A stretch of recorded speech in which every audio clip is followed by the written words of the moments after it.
Yeah, we're grateful to our hosts at PwC this weekend, not only for hosting us, and the snacks are great, by the way, so is the coffee, but because they're opening the kimono, if you like, in terms of some of the innovative stuff that they're doing at the moment. Yesterday, talking about the metaverse and virtual assets. Today, we're going to do a deep dive on artificial intelligence, because joining us in our pop-up studio now is the director, the artificial intelligence lead here at PwC, Dr. Scott Nowson. Scott, good morning. Thanks for being with us. Good morning. Thank you for having me on. Can we begin with a definition of artificial intelligence? You say one of the biggest problems we face is overhype. So how do you define AI?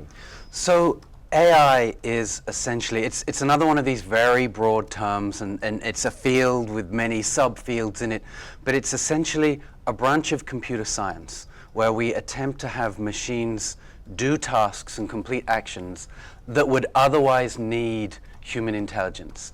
It's not about acting like humans necessarily, but something that you might do that would take intelligence, that's having the systems do that. Okay, so give us an example. So, for example, Netflix recommendations are AI at large scale, looking at what you've liked before and suggesting what you might like next, what you've watched. Siri, Alexa, any device that you talk to is trying to turn the words that you're speaking into written text and trying to then understand what you mean by that in text. All of these, speech, computer vision, all of these are different branches of AI. Okay, that's quite scary, because last night I watched a really good documentary on Netflix that was recommended on gambling fraud in basketball. I'm not sure what that says about me. I could probably tell you, but you probably don't want to know. The less said about that, the better. So you're doing some cool work, obviously, with your clients here in the UAE. But one of the things that I know you look at is the ethics of it. For example, Omar Sultan Al Alama is the UAE's Minister for Artificial Intelligence, one of the first countries in the world to have a minister for AI. He was here recently, wasn't he? Yeah, he was. He was, in fact, one of the reasons that I came to the Middle East, because it just represents the passion that the country has for adopting the technology, for driving it forward.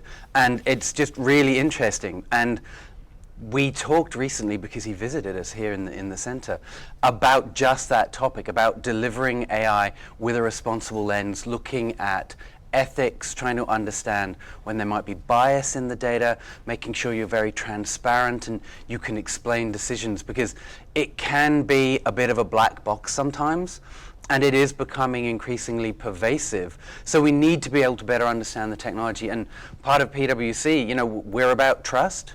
We need people to be able to trust this technology and help them work through it. What are the implications for lives, for jobs, and the economy? Well, you mentioned lives there. I was watching His Excellency Omar Sultan Al Alama's talk at Davos a few weeks ago, and he was talking about ethics, and he says, what happens if you murder someone in the metaverse?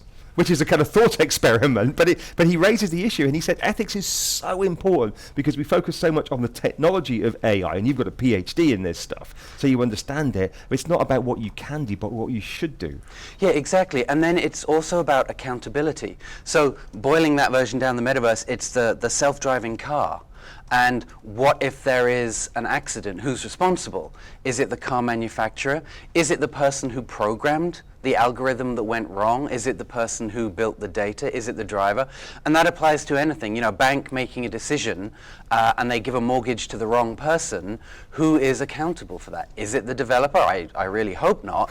But someone needs to take accountability, and that needs to be much more transparent. Let's talk about what you call boring AI, the back office automation stuff. Not sexy, but it gets stuff done.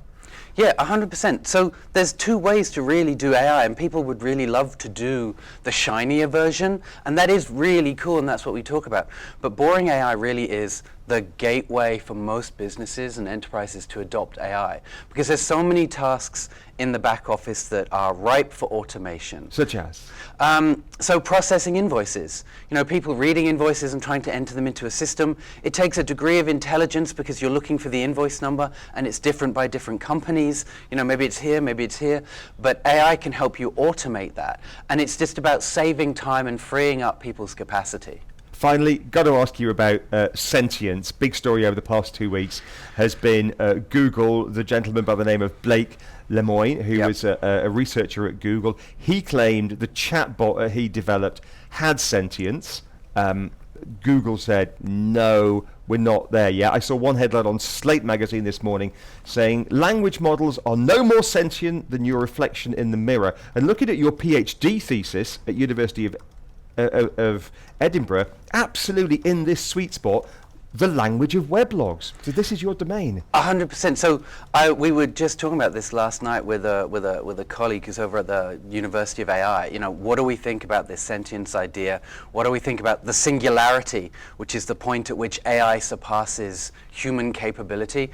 Personally, I don't believe in it. The language models can act like they sound like they have sentience. They can say things which give that impression, but you could easily write that and then just create something that looks really good.